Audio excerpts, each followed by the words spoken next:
course, contributors to poverty are, well, it's not so good to have a low IQ. You know, people don't like the idea of IQ because it seems so arbitrary. You know, you have a high IQ, well, it's not like you deserve it exactly. You're set up that way pretty much right from the beginning. It's very, very, very, very stable. You can make a high IQ person stupider by, you know, not educating them up to the level of their possibility, but taking someone who has a low IQ and trying to raise that, it's like, if you can figure out how to do that, well, you know, it's Nobel Prize time for you, because people have tried that a lot, and most recently with those, you know, Lumosity games and that sort of thing, and the evidence that those produce anything other than brilliant performances on the Lumosity game itself is basically zero. We haven't been able to figure out how to see, because intelligence is a cross-domain phenomena, and you can get really good in a single domain by practicing like mad, and what you'd want is to practice like mad in a single domain and hope that it generalized to other domains. That's the holy grail of intelligence increase. It's like, no one's done it. People claim it, but the claims never hold up, and people have been trying for a long time to do it, and they haven't been able to do it. And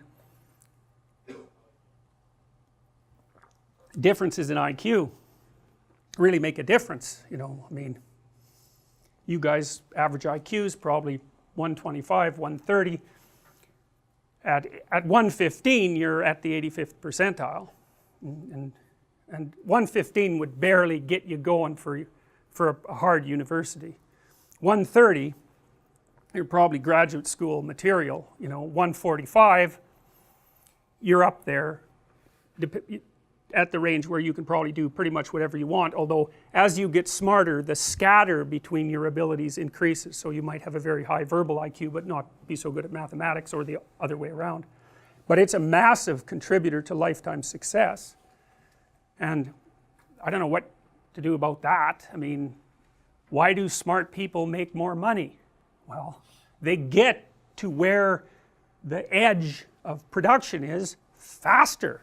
So if you have 1,000 people and you rank order them by IQ, the smart people are going to come up with the new ideas first, and they're going to have more ideas, and they're going to strategize better. And you know, with an IQ of 90, which is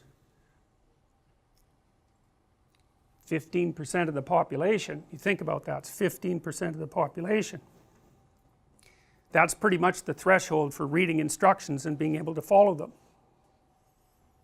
So, you know, and our society is increasingly sophisticated, so it's by no means obvious.